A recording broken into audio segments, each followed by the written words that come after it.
So welcome everyone, and hopefully the quiz went well. We'll look at it in a second. So today's a regular day, no test to think about or anything like that. So it's just doing calculus. Let's go and talk about the quiz.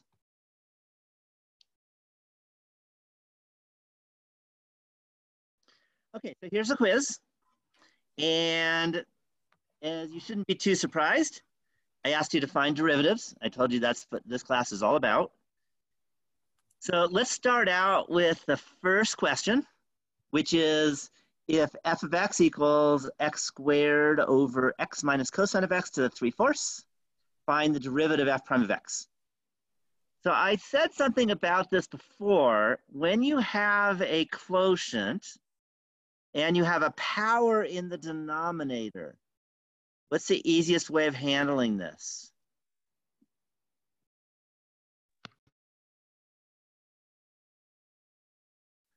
You remember what I said a couple days ago? One of the very last things I mentioned. And my chat's not in. Yeah, make the power negative, and then you don't have to deal with the quotient rule. So let's just do that. Nice and easy.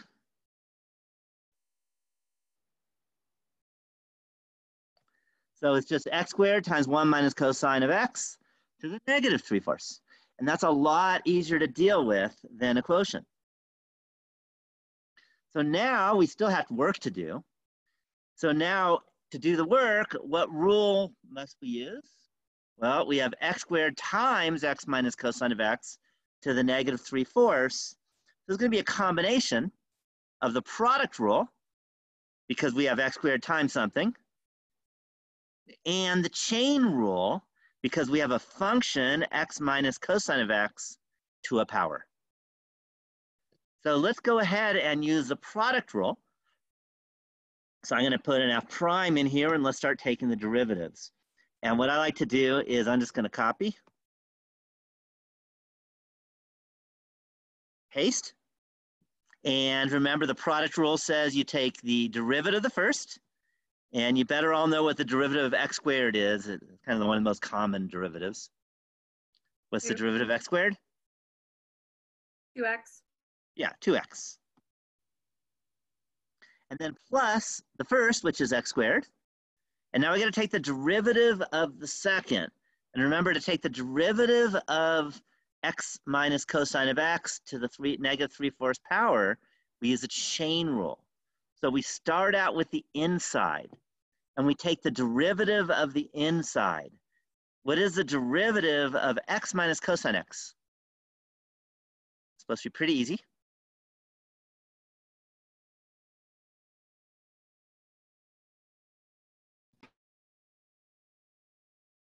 Sine x is part of it. 1 plus sine x. 1 plus sine x, because the derivative of x is 1. The derivative of cosine x is negative sine x, so the negatives cancel, and you get 1 plus sine of x. I'll just put that right here. 1 plus sine of x. Oops, I meant to put it earlier. Let's try again. That's better. And now we got to take the derivative of something to the negative 3/4 power. Well, when you take a derivative of power, the power goes outside. And we'll just pop that here, negative 3/4.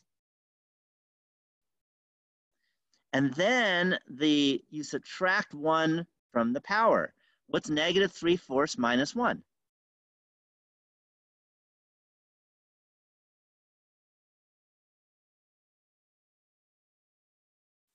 Negative 5/4.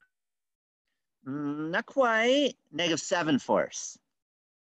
Because it's negative 3/4 minus 4/4. And negative 3 minus 4 is negative 7. And there's my derivative.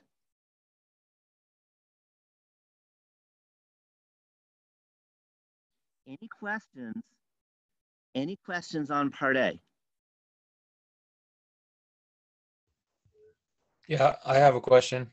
Sure. Some of the homework assignments would say to not have any negative exponents. Is that something you might be asking for, like? So personally, I won't ask you that on exams. But if you're asked on the homework, because remember, computers don't have human intelligence, so they can only handle certain types of answers and stuff. That's probably why that was chosen. So had you had to do that, it's actually not that big a deal. All you do is you say this, what happens to the x minus cosine of x to the negative 7/4? How do you adjust that so it's not a negative exponent? Goes to the denominator? Yeah. So what I do is I just take 1 over. Oops. Oh, that works. Get rid of the 1. And I take this x minus cosine x to the negative 7/4, put it down here, and drop the negative sign. And similarly, if I take the x minus cosine of x to the negative 3/4, put it downstairs, and drop its negative sign, that's how you do it without negative exponents. Does that totally answer your question? Yeah, thanks. Yeah. On an exam, I wouldn't ask it, but again, computer systems are a little messy, and probably in the next generation they'll be able to handle all that. Okay. Any questions on that idea? Okay, so now the next one is we have f of x equals square root of x minus sine of cosine of 3x. I'm just going to copy and paste that. And we want the derivative. So the first thing is I'll put a prime there. And now we have to use what rule?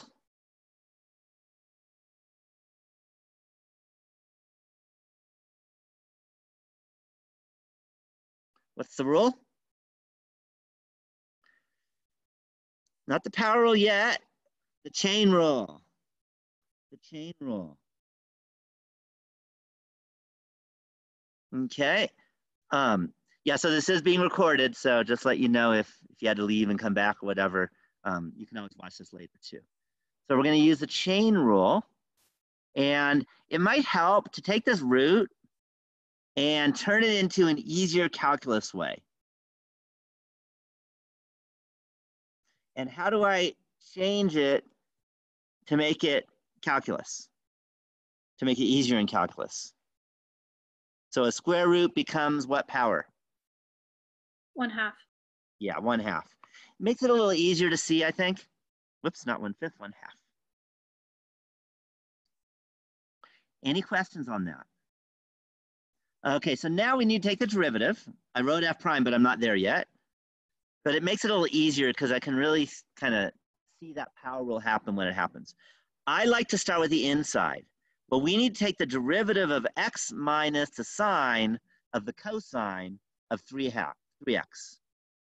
So let's start with the x. That's easy. What's the derivative of x? 1. 1. Okay. So what we're going to get is 1. Let's put in parentheses. 1. So now I'm taking the derivative of the inside minus, well, now we got to take the derivative of the sine of the cosine of 3x. What rule do I have to use for that? Chain rule. Chain rule. In fact, chain rule twice. So I'm going to start with the inner inside, and that's 3x. And what's the derivative of 3x? 3. 3. Okay. So we get 3. And then what's the derivative of a cosine function? Sine. It's negative the sine, so that minus becomes a plus. And I get sine. Okay, and what goes inside? And the key is don't just say sine of x because that's where you make mistakes. 3x. What's the inside? 3x. So it's sine of 3x. Then I need to find out what is the derivative of the sine function.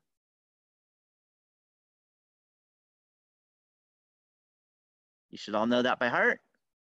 Cosine. That's just cosine. So times, because we're in the middle of the chain rule, cosine of the inside.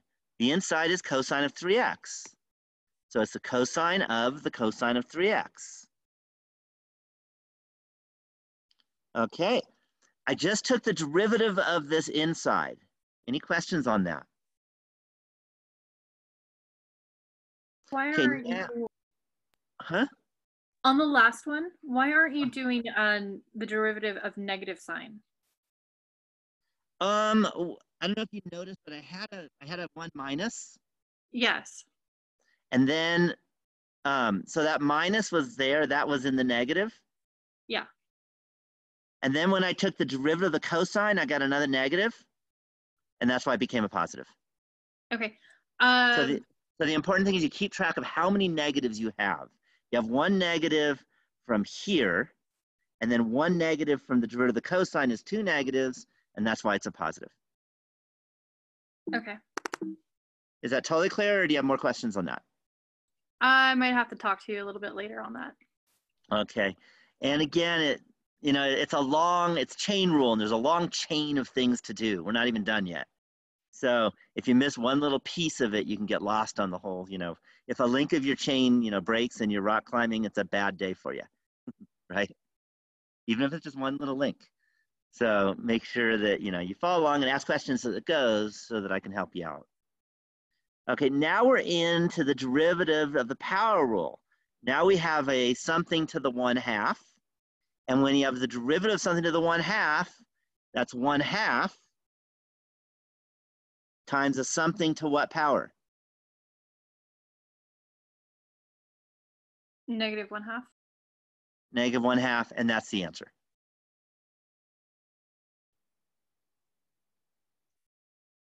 Any questions at all on how to do this? There's not a lot of work to show, but there's a lot of thinking to do. Does that sound about right? Larry, you said that we didn't really have to simplify as much and just do the calculus. So like, what if I left the chain like kind of long and I left like the negative sign and then the negative cosine and I didn't add them together to make it positive, but it's all there? Would that be That's fine. wrong or like, okay. If you wrote 1 minus minus, that's correct. Yeah. It's not as pretty as mine. Do you agree? Well, yeah. Oh, it's not pretty, but none of this is really pretty in my opinion. But I just my chain's very long, so yeah, I get what you're saying. Yeah. I just wanted to as long as it's equivalent. If it's not equivalent, that's wrong. Does that make sense? Yeah, absolutely. Okay. And that's true, by the way, in your homework too. Is the way that I don't know if you know how the homework works. When you put in your formula, do you know what the computer does? Especially those computer programming majors, to check to see if yours is right. Any guess? And especially the computer programmers, you need to do more than guess.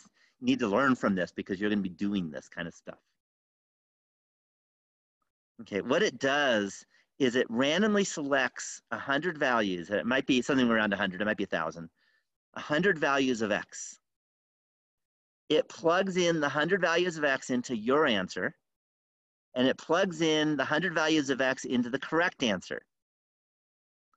Now, if your answer is equivalent to the correct answer, then you better have the same answers. Do you see that when you plug in?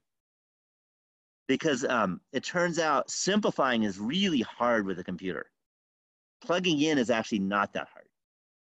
Does that make some sense? Okay, a human plugging in 100 values of x, that would be a disaster for us. We would never want to do that. But computers actually can do that very fast. So again, if you ever have any interest in programming computer, these are the kind of things you have to think about is how do you use a computer's brain instead of a human brain to do stuff? And that works. Now my brain is a human brain, so which means it just takes me a long time to grade. I have to look at yours and see if it's the same. I'm certainly not going to plug in 100 values of x. But I'm pretty good with algebra, so I'll be able to see that it's equivalent, if it's equivalent. And if it's not, then it's not right. And if you show your work, if there is work to do, then even better. Because then if you make a little mistake, I'll be able to give you a lot of partial credit. Does that make some sense? Can you explain the first part again? The 1 plus 3 sine. Okay, so not part A, but the first part of part B? Yeah. Okay, so the idea here is we want to take the derivative of this function, square root of x minus sine of the cosine of 3x. So we use a chain rule that says we need to take the derivative of x minus sine of the cosine of 3x. Is that clear? Yeah. All right, the derivative of x is 1. Are you okay with that? Yeah. That one, you could have it memorized. You could use a power rule, but I think that's one of those that it's the slope of the line y equals x, which is 1. Does that make sense? Yeah, that makes sense. Yeah, so I would recommend just knowing that one. X comes up a lot. Okay, then we need to take the derivative of negative the sine of the cosine of 3x. And that is a chain rule in the true sense of the word chain, because this is a 3-linked chain. Does that make sense? We have sine, cosine, and 3x in the chain. So I always start with the inside. The derivative of 3x is 3. You okay with that? Yeah. So see this 3 down here in the answer? That's from there. Yeah, that's because the derivative of 3x is this 3 right here. Okay, then we say, what is the derivative of the cosine? The derivative of the cosine is negative the sine. So this minus becomes a plus. And it's negative the sine, but the inside is 3x, so it's sine of 3x. You okay with that next piece? Yeah, that makes sense. Okay, then we've now done both insides. Now it's time to the far outside, which is sine. The derivative of the sine is the cosine. And the inside is cosine of 3x, so I take the cosine of the inside, or the cosine of the cosine of 3x. Is that clear, or did I lose you somewhere? No, like I get like the general idea. It was just confusing. Yeah, the most important thing is practice.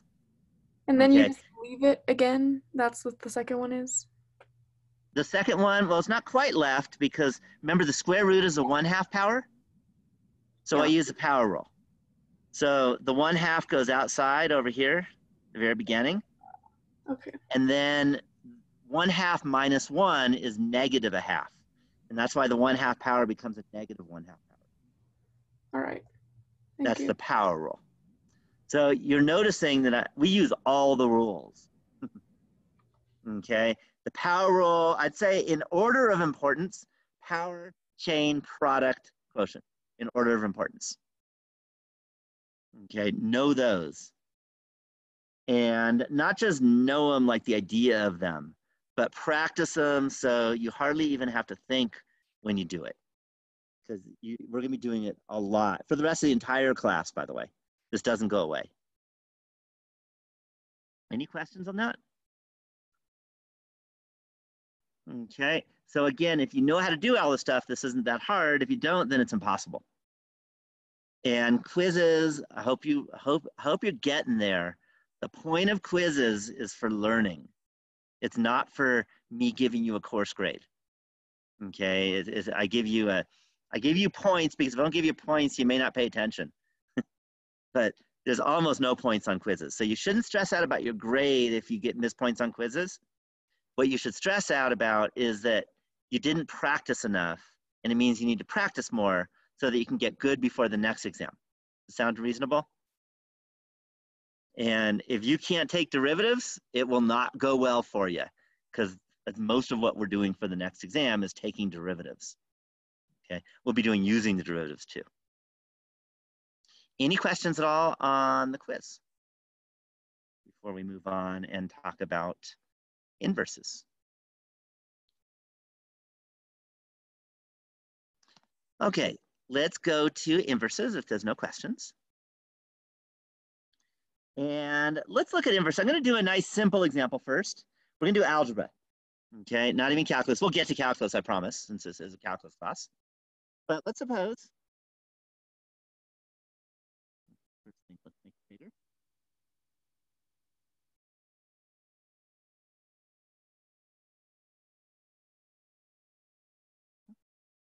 Try this again. There we go. So let's suppose that f of x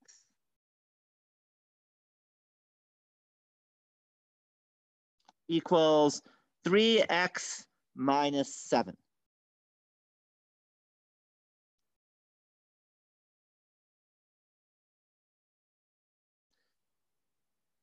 So how do we find F inverse of X?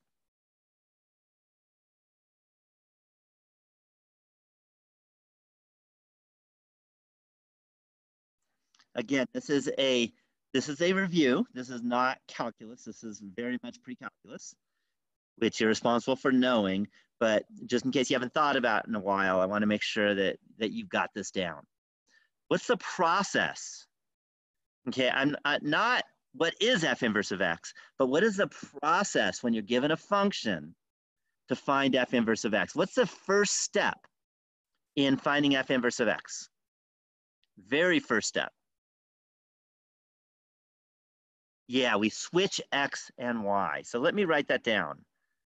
So step one, switch X and Y.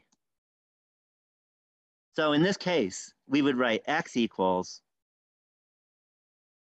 3y minus 7. Okay, all I care about is step one. I'm not even going to continue. I could do this in my head, but I just want to make sure that you're all there. That when you're talking about an inverse, it means the X and Y are switched. Any questions on that? Okay, so, and that always works.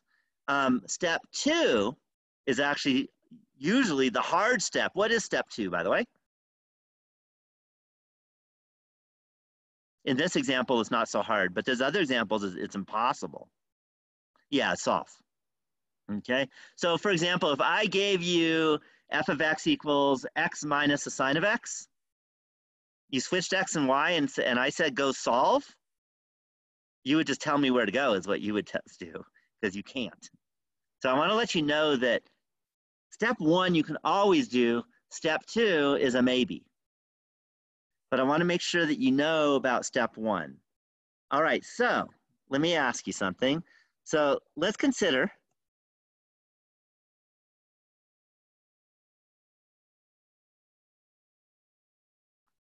f of x equal x to the fifth minus x to the fourth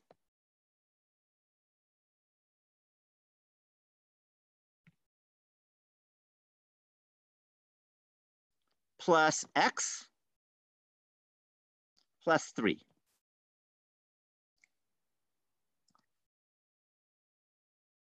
So the question I have is, what is f inverse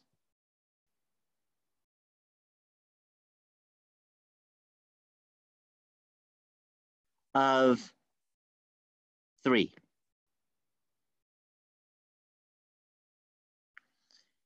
Any questions on the question? All right, I will let you know that if you tried to switch x and y and solve, you will not get it. Okay? You will not get this right. Okay? And there's some very advanced math that says that when you have a fifth degree polynomial, there is no solution like a quadratic formula kind of thing to solve. Okay, there is no general solution.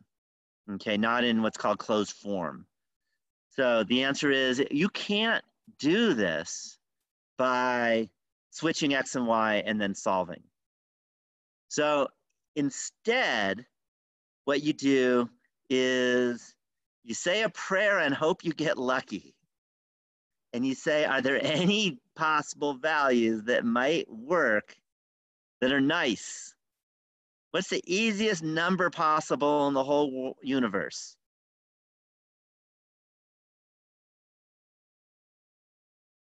Yeah, 0. Go for it. Did it work?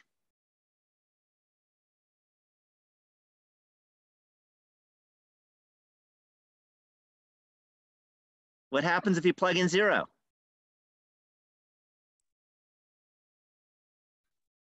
You get 3. You get 3. So what is f inverse of 3? You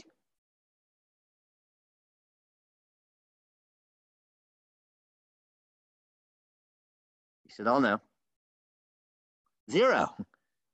0. Because f inverse of 3 is the value of x that you plug in to get 3. Well, if I plug in 0, I get 3. Okay, by the way, if I asked you for f inverse of 2, you'll never get it. Okay, but I wouldn't do that. So you have to realize that if you're asked to find f inverse of a number and the function is messy, then you plug in easy stuff and hope to get lucky. Got it? Okay. Whereas my first example, 3x minus 7, that one you can do any number. But if you have a messy function like what I just wrote, then go for the easy one. 0, 1, negative 1. One of those will probably work. If not that, 2. If not that, probably give up. Any questions on that idea? Okay, so that's one thing. So now we want to think about, that's the inverse. I want to mention now visually. So here is an example. And I popped it Desmos because Desmos is great for visualizations. And let's suppose we have the function 1/2 x cubed, and there it is. How do you get the inverse? If you had to graph the inverse of x, and you didn't want to have to do any solving, I could even make it messier if you wanted, then what does a graph of the inverse look like? I'll even start here. We know, for example, that this function goes through 2, 4.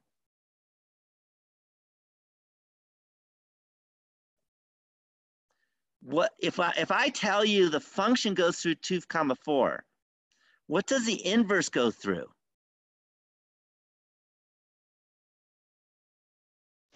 4, 2. Yeah, exactly. 4, 2. Okay, so we always know that you can get a point on the inverse function by switching x and y. Okay, and then Alexi had a really nice observation in a word, but I'm going to give you, I want to ask for some more words. And that is, there's a reflection going on. It's not across the x-axis, because that would bring 2, 4 down to negative stuff, right? Below the x-axis. It's not across the y-axis. It certainly doesn't go left. What's it across? What does it reflect across?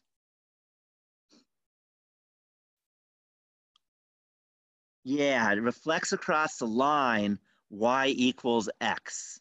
Hopefully you remember that from algebra, because that happened in a big way. So if we take this curve, the whole curve, and in fact, let me type in y equals x. There's y equals x, and we're going to reflect it. And sometimes you have to use your imagination to reflect it. Kind of picture it happening. Picture it moving and rotating around and landing on the other side, where this line y equals x, this blue line, is the mirror. And it's going to reflect across the mirror. And what's the image of the mirror going to look like? Well, for example, this part that goes below y equals x is going to go above y equals x. Do you see that? Whereas this part here that goes above y equals x is going to go below y equals x. So I actually calculated the function, and that is the graph of the inverse function if the function is 1/2 x cubed. Any questions on this review? Haven't done any calculus yet. Any questions? Okay, so now that we've had the review, it's time to do some calculus. Let's go do some calculus. Okay, well, I'm going to use Leibniz notation because that shows the x's and the y's. And I want that because, again, the inverse function is switching x and y's. Very hard to switch if all you have is a prime. So instead, I'm going to look at dy over dx.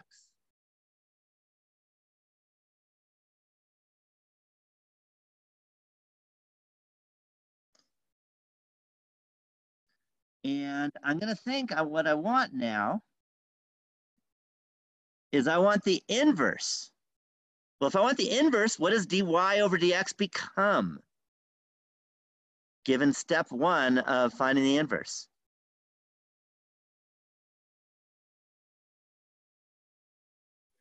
dx over dy. Exactly, dx over dy. Okay, it's not magical, but it's understanding the inverse and understanding derivatives. Dx over dy. Any questions so far?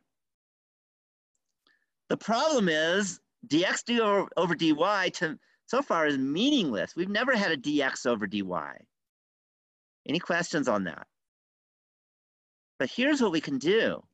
We can rewrite dx over dy, and I think I need to make it bigger or it's going to get really small.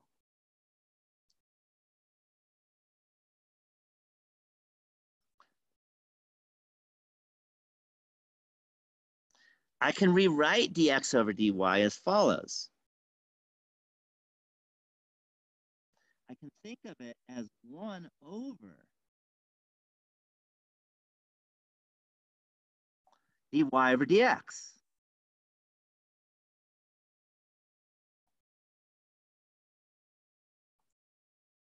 Any questions on that?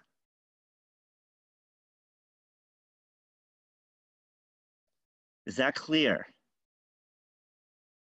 Okay, this is not a proof. Why is this not a proof?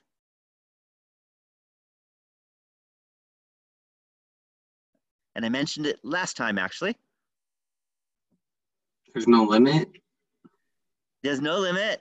And in particular, these aren't fractions officially, right? dy over dx is just notation. It's not truly a fraction. So it's not a proof.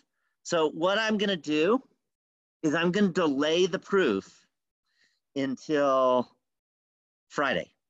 Sound good?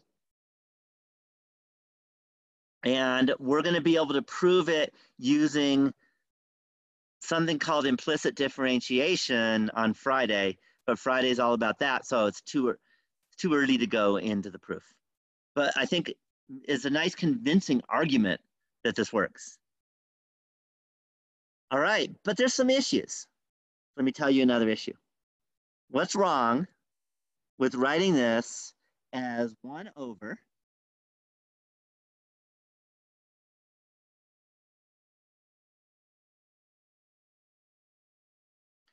f inverse of x prime? Why is that wrong? See if anyone can find the subtle issue. It's subtle, but it's important.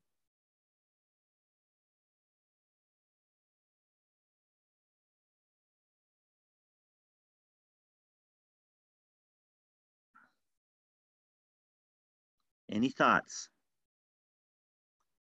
F to the negative 2? I don't see an f to the negative 2. And it definitely wouldn't be an f to the negative 2.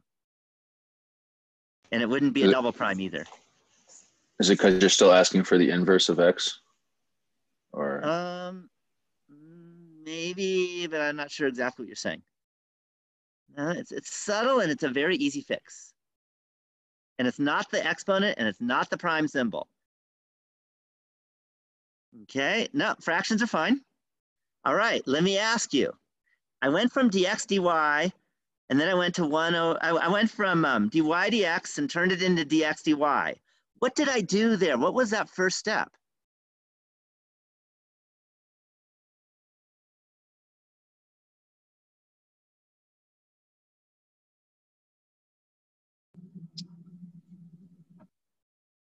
No, that was the second step. The first step with the arrow. Okay, the first step with the arrow is I switch the x and y's. So that x here should not be an x, it should be a y.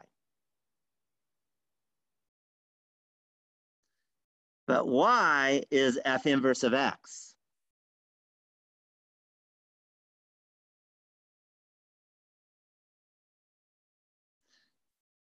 Because we're now looking at the inverse function as our function, and y is f inverse of x.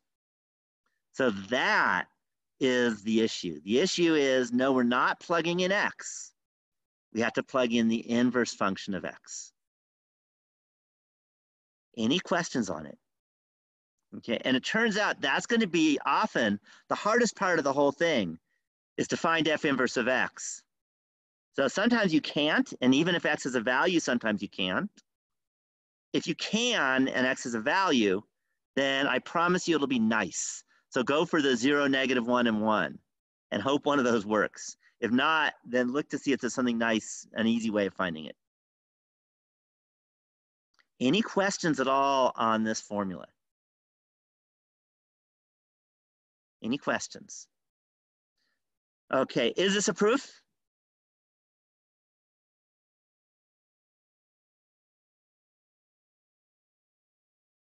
No, there's not a proof, because you can't write dx over dy, that, you can't treat them as fractions. But the good news is it works. It's true, even if it's not a proof. We'll do the proof on Friday.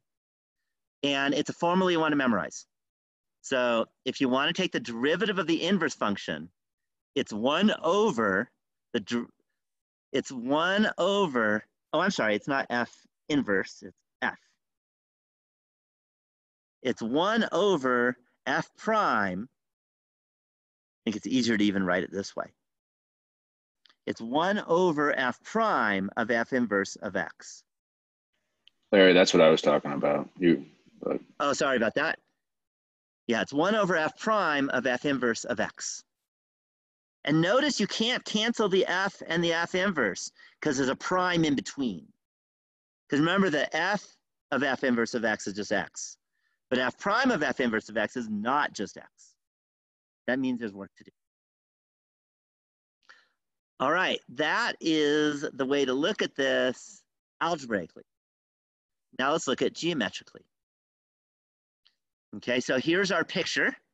We have our function in red right here, and we have the inverse function over here in kind of light blue.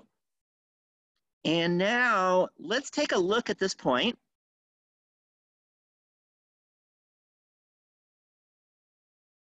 And in particular, the tangent line looks like that. Are y'all good with that? All right. Take a look at this point here at the inverse and look at its tangent line, okay, which I calculated it, but right now you can draw it kind of just by drawing it. And the key is we got to think about this. This is the slope, and what we're doing is we're reflecting across the y equals x line. What happens? What happens to the slope when you reflect across the y equals x line?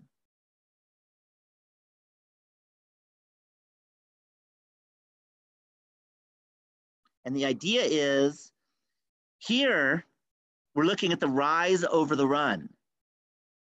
When you reflect across the y equals x line, you're looking at the run over the rise, right? We're kind of switching the role of x and y. Any questions on that idea? So that's what you do. We're switching x and y. So instead of rise over run, you get the run over rise.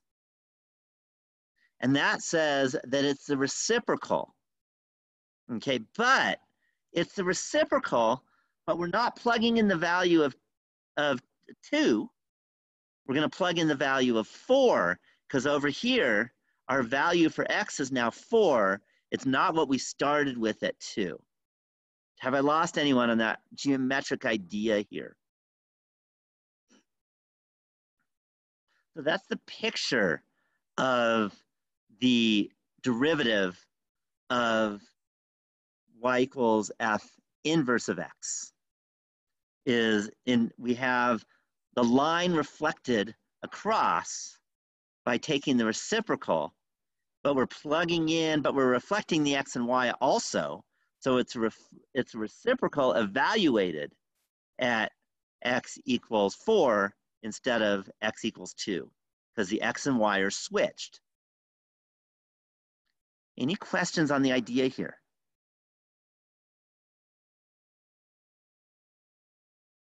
Okay, so now what we can do is let's use it. So let's go back to the one we were looking at.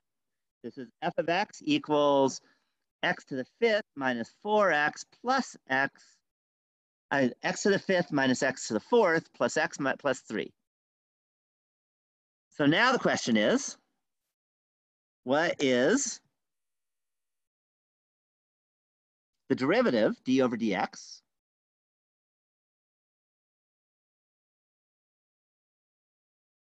of f inverse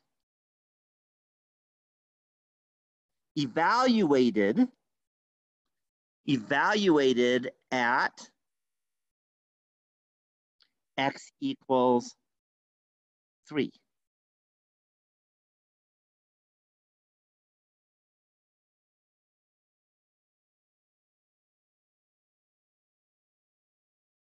So what do we do?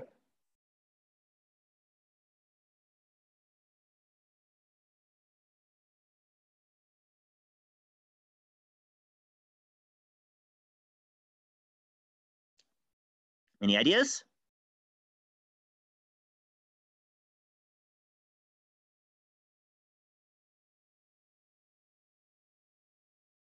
Okay, we use the formula.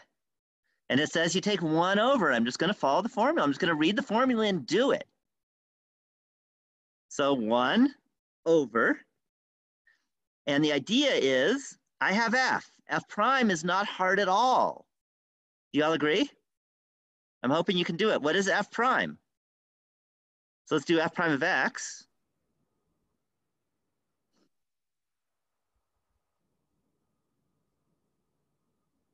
Not supposed to be hard. F of x is x to the 5th minus x to the 4th plus x plus 3.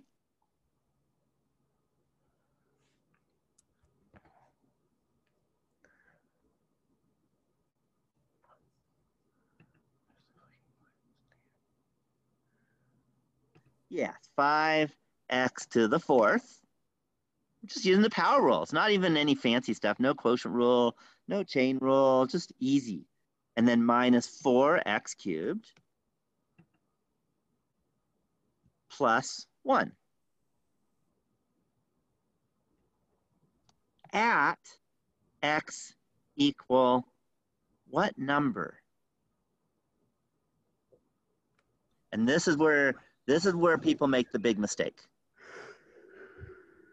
What am I plugging in? We're taking the derivative of f inverse evaluated at x equals 3. So what should I plug in for x? Yeah, 0, not 3, because you need to plug in f inverse of 3, not 3.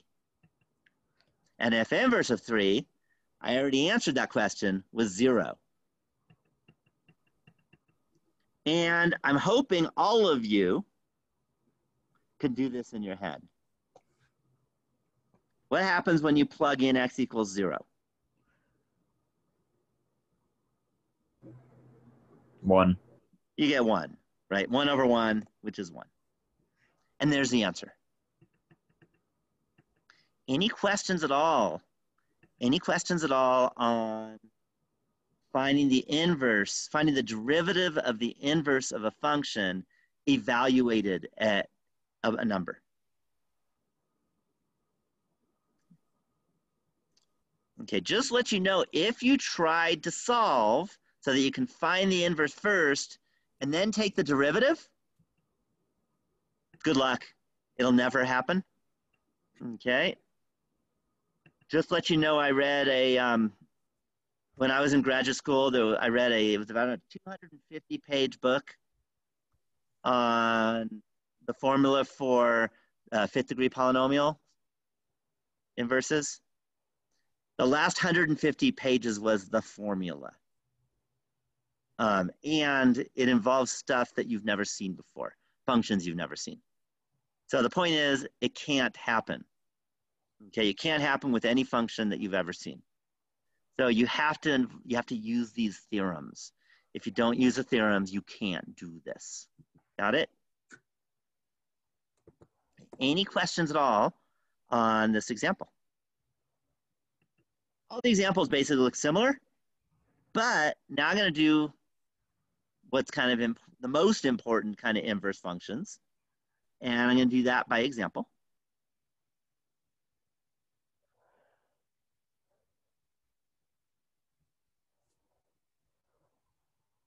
And that is let's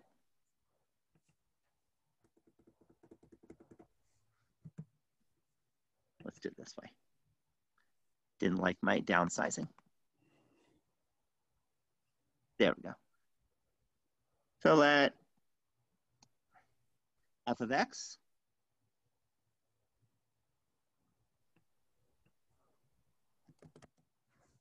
equal the inverse sine of x.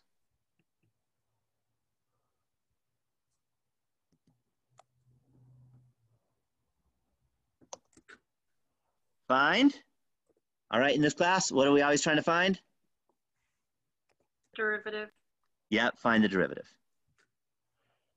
Find f prime of x. Any questions on the question? Any questions on that? Okay, so now we go ahead and do it, and the idea is we use our theorem. And the theorem says that f prime of x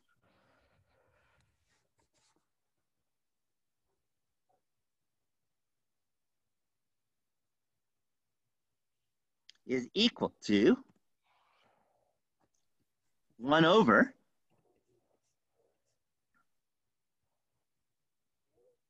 f inverse prime of x. I forgot the inverse.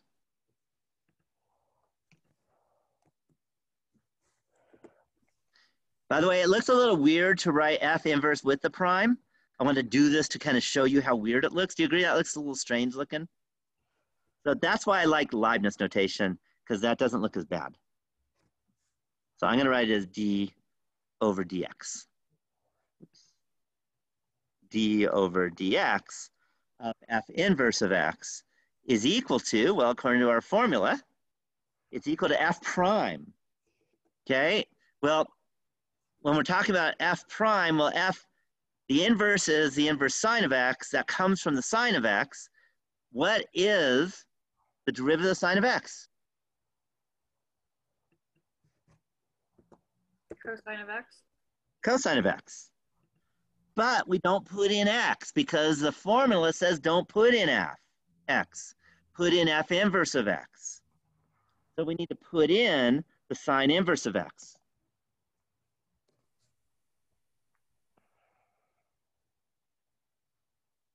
Any questions on that? Okay, and for reasons that you won't understand until we look at a picture, is I'm going to change that x to x over 1. Are you all okay that you're allowed to do that?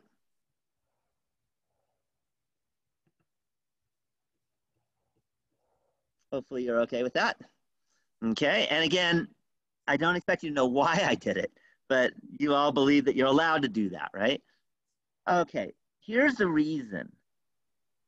Sine, so what kind of creature is the inverse sine? Does it have units, for example?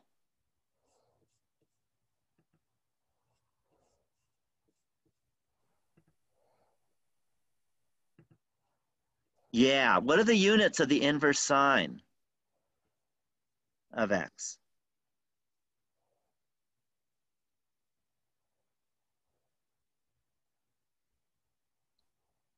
Is it cosecant or? I'm looking for we're talking units. about- Units. Oh, yeah, yeah. there we go. Okay, yeah, Radians. radians. Radians. Okay. Okay. And by the way, if you ever write degrees on a test or quiz, I assume you're talking about temperature, and I might take off points because temperature usually has nothing to do with this stuff. Okay, just let you know that. So be careful. This is in radians. So this is in radians. So now we're looking at the cosine of the sine inverse of x over 1.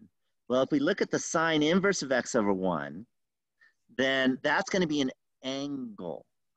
And we know the sine of that angle is x over 1. Is everyone okay with that? So this is why I wrote it as x over 1. If we look at it as a ratio, if the sine of something is x over 1, and you want to draw a picture, then let's do that.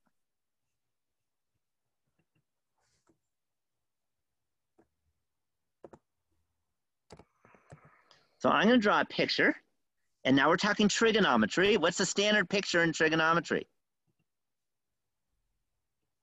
In a word, huh? It's a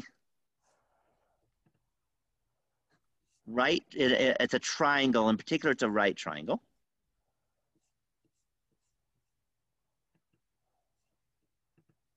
Any questions on that?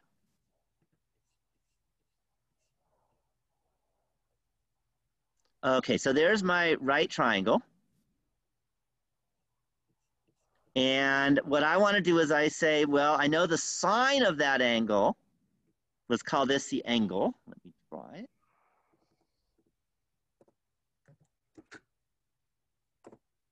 So the sine of that angle, in fact, I'll just call it theta. Sorry, the weird looking theta, but it's hard using drawing tools. I know the sine of the angle is x over 1. So on the picture, where does the x go and where does the 1 go? Hint, SOHCAHTOA.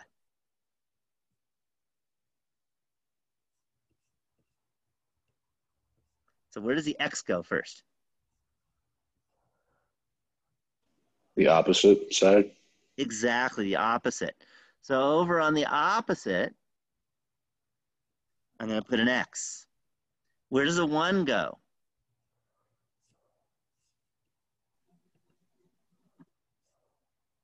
Hypotenuse. Good, good. So some of you remember your trig, and it is important.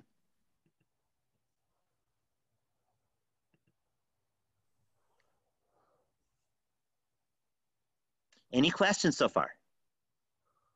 Okay, now one of the most important theorems of all mathematics involves right triangles. And what is that?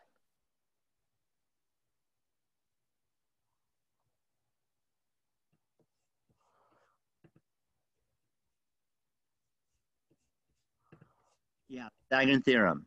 So what is the adjacent? And I need the adjacent because remember that I'm looking for the cosine of the inverse sine. I'm looking for the cosine of this angle. And the cosine is the adjacent over the hypotenuse. So how do I get the adjacent?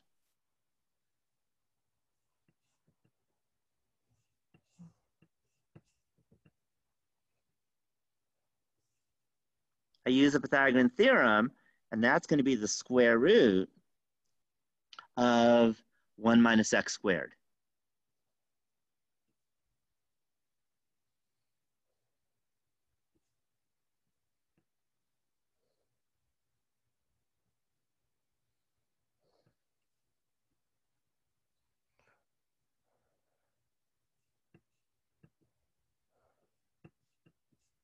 Any questions on that?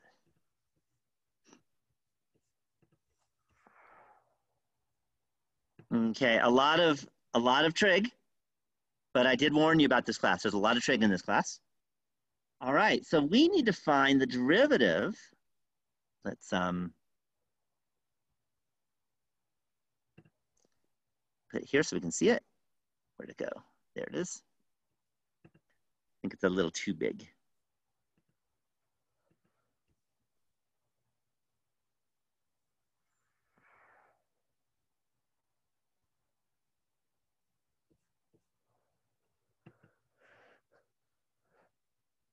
Okay, so we need to find the derivative, but the derivative was the cosine of the sine inverse of x over 1. So the derivative is the cosine of this angle theta. So what is the derivative of f inverse of x, of the inverse sine of x? So what is it?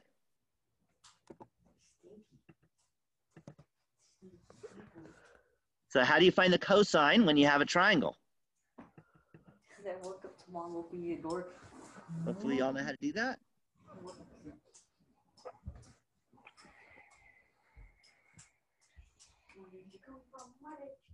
What's the formula? Yeah, you do the adjacent over the hypotenuse. Good. So the adjacent is the square root of 1 minus x squared. The hypotenuse is 1. Divided by 1 is the easiest thing in the world. So the answer is just the square root of 1 minus x squared.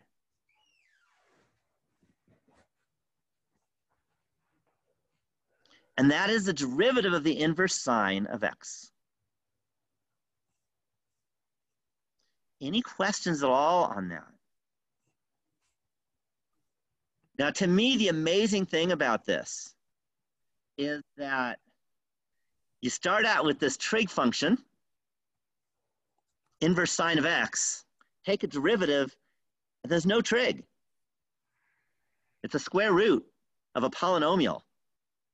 Okay, definitely just weird stuff in the universe. And it just, I mean, it's a proof, so that's it.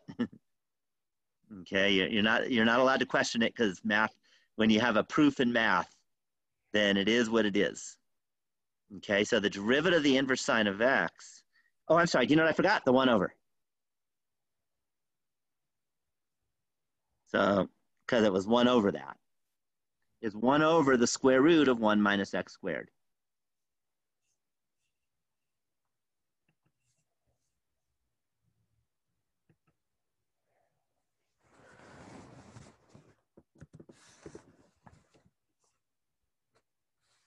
All right, let me in.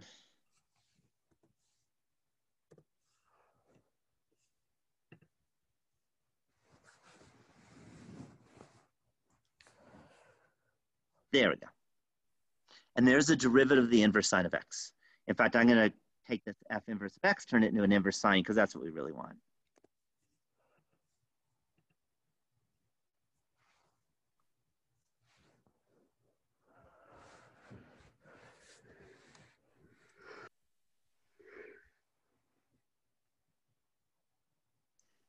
Okay, any questions on that? Any questions? Why is this? Okay, yeah. Is it underneath 1 to the second power and to the second power? I'm not sure what you're asking. Okay, so when we have a triangle, it's square root 1 plus x to the second power. So why is it negative? Or never mind. I see what I'm doing wrong. You see the triangle? Totally doing wrong. I see the triangle. I'm totally like thought I saw a plus. I'm like, wait, that doesn't make sense because in Pythag it doesn't. Okay. Yeah, no, there is a minus in there. Yeah, I understand what I'm missing on it. Okay, good. Yeah. As long as you understand, that's the important thing. Okay. Just to let you know, you need to memorize this next quarter. That's the worst. So you don't have to memorize it for my class, although it helps, so you probably should. But next quarter, Bruce is going to expect you to have it memorized because it is used everywhere. And you have to be able to do it backwards. Bruce's class is all backwards, and it's not his fault, by the way. So they're going to start with the 1 over the square root of 1 minus x squared. And then Bruce is going to say, all right, what function has that as its derivative?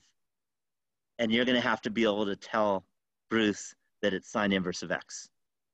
Whereas for me, we're going to do everything forward. Any questions on this idea? Okay, so the next thing is another trig, another inverse trig. And the idea here is we're going to go to another important one. What do you think another important one is? I just did the inverse sine. Inverse cosine? Okay, this was a complete trick question. Turns out inverse cosine is not very important at all. Okay, but inverse tangent is. And the other one, since I'm not going to do another trick question, will be inverse secant. Those are the three biggies. And all I can tell you is that it comes next quarter. The reason why it's important is for Math 106, not Math 105. Okay, why that's true, but you can believe me, I'm sure. And by the way, I keep saying it's Bruce's class, but I've actually taught the second quarter calculus more times than I've taught first quarter. Okay, especially at UCLA, by the way. That was my favorite class at UCLA to be a TA. So, you know, I do them both. So now let's go to the same idea, but let's do, instead of the inverse sine of x, let's do the inverse tangent or the arctangent.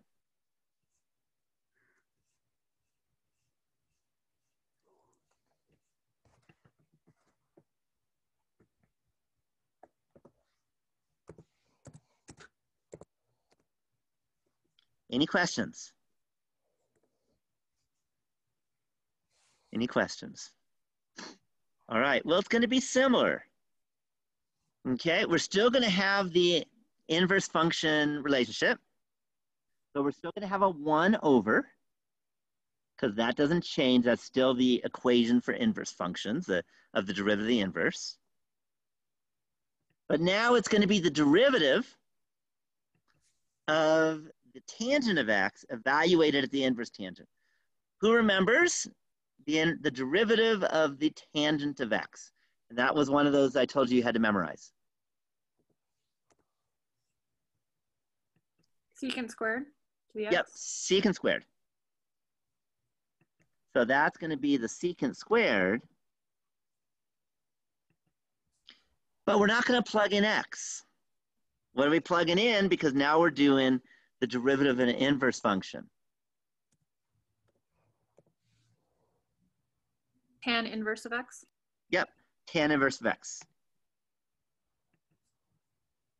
But based on what I just did before, I'm going to write this as x over 1. You're always allowed to do that. It just makes it easier to draw the triangle and to understand the triangle. Any questions so far? All right, so now what we want is we want the secant of the inverse tangent of x over 1 all squared, because that squared means square after, not before. So now we're looking at the tan inverse of x over 1. So let's go back. And now we have our theta, but now it's the tangent of theta is x over 1. So it doesn't look like this anymore. What goes where?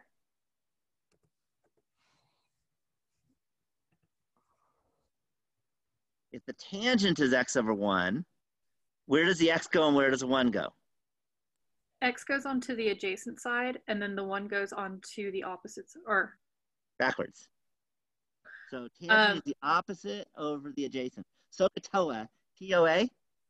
So tangent, opposite over adjacent. Does that remind you? Hopefully, did your teacher use the word SOHCAHTOA also, hopefully? That's what most people use. It's a nice little mnemonic. So that means that the opposite is still x, but now the adjacent is 1. So I'm just going to move all this stuff and we'll get it moved and changed. So now the 1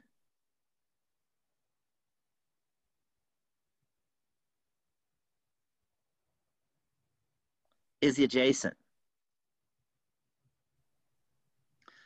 So now the hypotenuse is what we want to find. What is the hypotenuse? Here's a hint. It's the square root of something, but it's not going to be 1 minus x squared anymore. What is it now?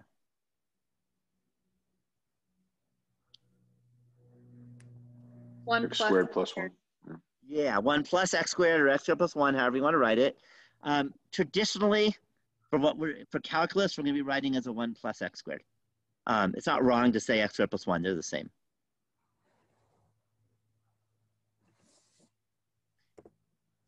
Any questions on that? Okay, so now, uh-oh.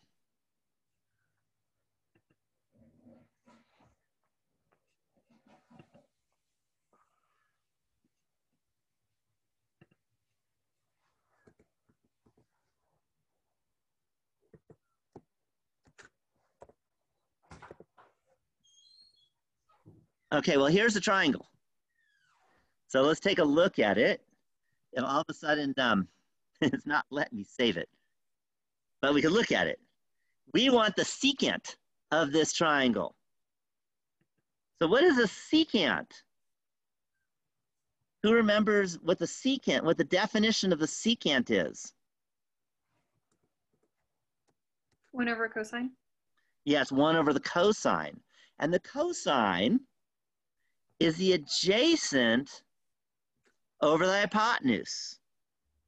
So the secant is the hypotenuse over the adjacent. Well, the hypotenuse is the square root of 1 plus x squared. The adjacent is 1. So the hypotenuse of the adjacent is just the square root of 1 plus x squared. And the bad news is, it's messing with me. I can't go back. So I think I need to close it and reopen it.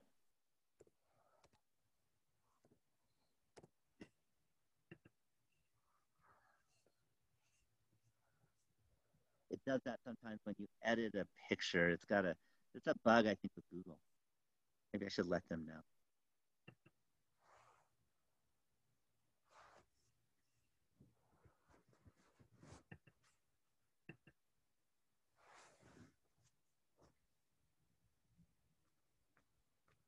Let's see how much it saved.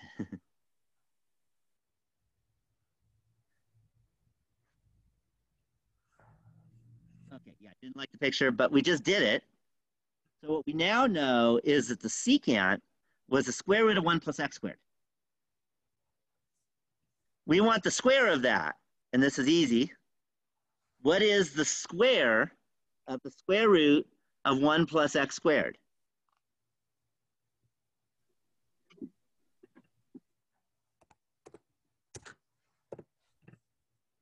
We still have the 1 over.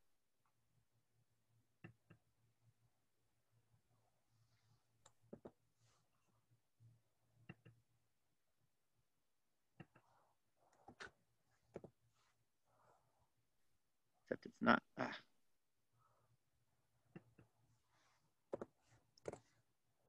Let's just do it this way.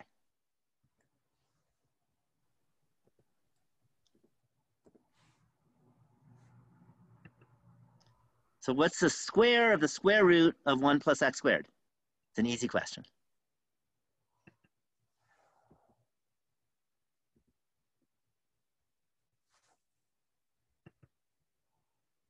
Yeah, it's just 1 plus x squared. It's another one that you would never guess. You start out with a trig function, the inverse tangent of x, and you look at its derivative, and you get something without anything that's even vaguely looking like trig. 1 over 1 plus x squared, and that's just what it is. Any questions at all on the derivative of the inverse tangent of x?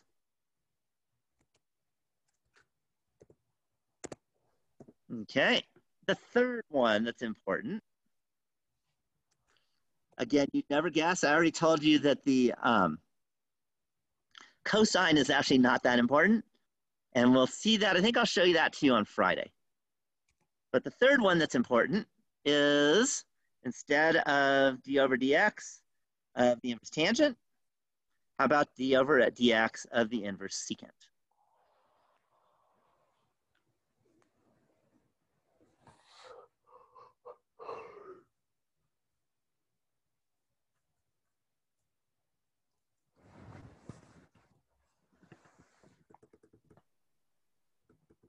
All right, who remembers what the derivative of the secant of x was?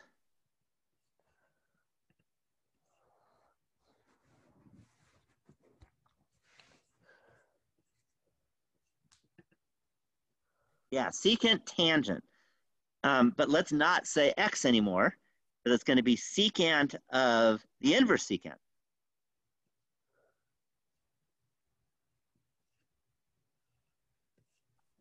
Times the tangent of the inverse secant.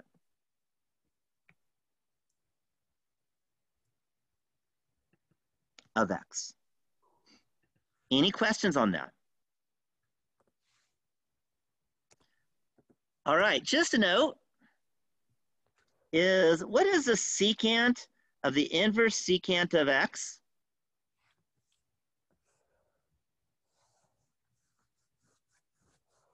You should all know that without any work.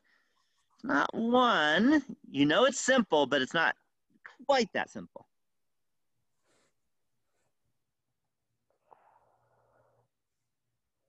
X, yeah. That was actually the definition of the inverse function, is f inverse of f of x is always x, by definition. So it's x times the tangent of the secant inverse of x. All right, now let's figure out what the tangent of the inverse secant of x is. And so I don't have the disaster that happened before. I'm going to start over with a new picture. So we want the inverse secant of x on the picture. So I draw a nice little right triangle.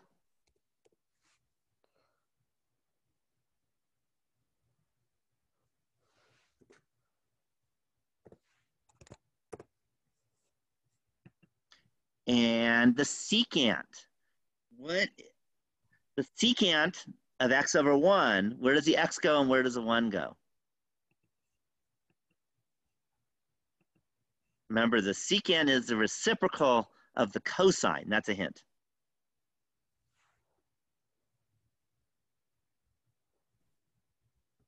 So the secant of x over 1.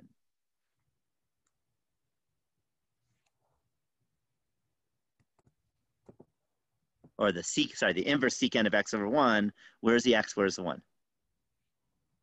So the cosine is the adjacent over the hypotenuse, over the adjacent over the hypotenuse. So that would be the cosine. So the secant is hypotenuse over the adjacent. Opposite over adjacent, that's tangent. But we want the inverse secant, so we're talking about the hypotenuse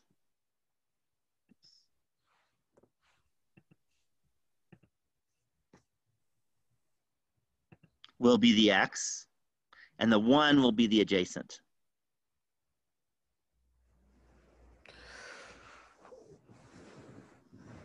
Any questions on that?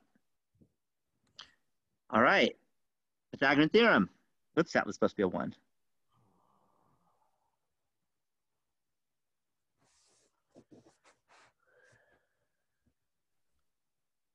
So now Pythagorean theorem says, what is the opposite going to be?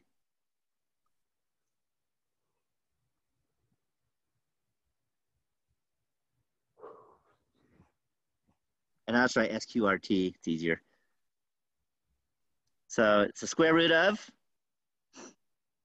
1 negative x to the second power. Not quite. It's going to be x squared minus 1.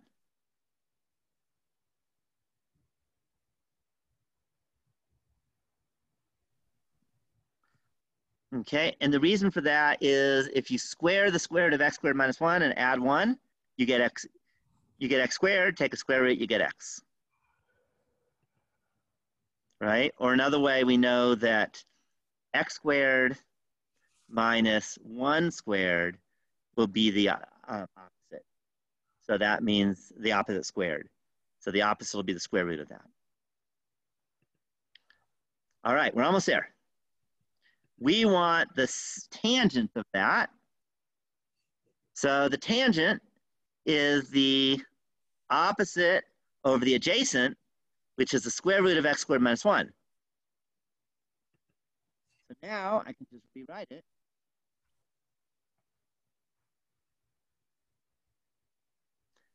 As equal as 1 over x times the square root of x squared minus 1. And there's the derivative of the inverse secant. Any questions on finding this derivative? Any questions? Okay, I'm not going to do the other three. They're less important. You should know how to do them, but I won't make you memorize them. You do want to memorize these three because they're really important next quarter. Okay, it turns out the others aren't important because they're just negative signs. So you can believe me on that. But let's do an example. We've got a couple minutes, and I think it's worth it. So let's suppose that f of x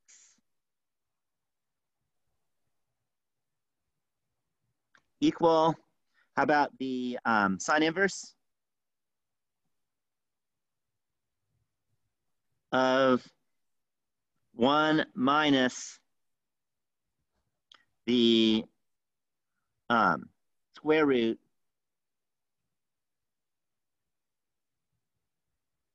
of x. Any guess on what I'm going to ask you to do? Find the derivative. Find the derivative. That's what we do in this class. So find f prime of x. Okay, I'm going to let you try. Give you a minute, and then I'll do it. It only takes a minute.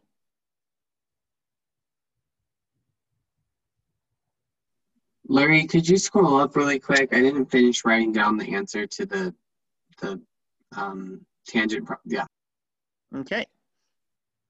And while I'm there, just let you know, there's all kinds of domain issues. In my class, I'm not going to get involved in that.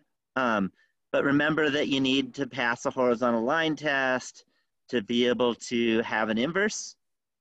And sine and cosine, all of them, they don't pass a horizontal line test. So you have to restrict the domain to make this work. It's kind of a technical issue. But just let you know, you might see that sometime. Often you'll even put an absolute value on that x for domain issues, and just trust me that it happens. Technical issues, I won't test you on that. So we don't want to consider the restrictions of inverses? That's kind of negligible. You're welcome to, but I won't take off points if you don't. Gotcha. Got it? Okay. Yep. Yeah. There's only so much I can expect you to do in this class, and it's so hard to remember them all. So I don't want to force you to do that. I really want to focus on the calculus. The calculus is, what is the derivative? Does that make sense? Absolutely. I'd much rather you be able to do the problem that I want you to work on here than to spend a lot of time thinking about restrictions of domains. Okay. All right, let's take a look. Hopefully you got it. What rule do I have to use to answer this question? In one word?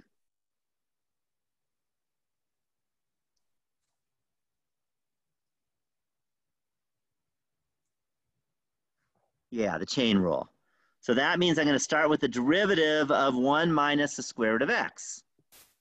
So what is the derivative of 1 minus the square root of x? And that's pretty easy. Okay, remember, square root of x is x to the 1/2. So hopefully y'all know that's going to be 1/2 x to the negative 1/2. And then we're going to multiply by the derivative of the inverse sine. The derivative of the inverse sine, don't forget to mute yourself if you got some serious background noise, is 1 over the square root . All because of you guys. You guys made it possible. I know I got to do the cliche. But no, for real, it wasn't for you guys. This will be possible. All the other things you guys see me do is just randomly videos will be possible. There is a minus sign. Thanks, I lost the minus. I appreciate you guys. I may joke a lot. I talk a lot. So it's going to be 1 over the square root. Honestly, seriously, thank you. All right, so whoever it is, I'm not gonna look. And now it's supposed to be the derivative, the inverse sine is 1 over the square root of 1 minus x squared. So I go 1 minus, but I'm not going to do x squared, I'm going to do parentheses squared. What goes in the parentheses? Verizon 5G is here with a coverage of 5G nationwide. And in more cities, Okay, what goes in the parentheses is 1 minus the square root of x. 5G America's been waiting for, only from Verizon. Games! Ooh, the collection is getting crazy. That's Antonio Gates. All right, who is that? Let's. You should. There we go. Any questions on that? Okay, we're out of time. So I'm going to stop my share. Stop the recording.